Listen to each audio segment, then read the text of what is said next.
Update dito sa Gster. So ayan, napaon na natin. So nirekta muna natin kasi sira yung ignition. So bali yung wiring na natin siya. Medyo magulo pa yung wiring, hindi ko pa napipix.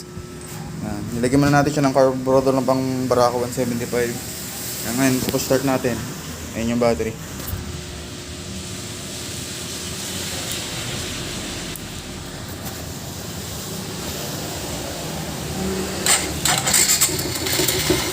Ba, start ah. Haha. Nahimik po. Walang usok. Goods, start na.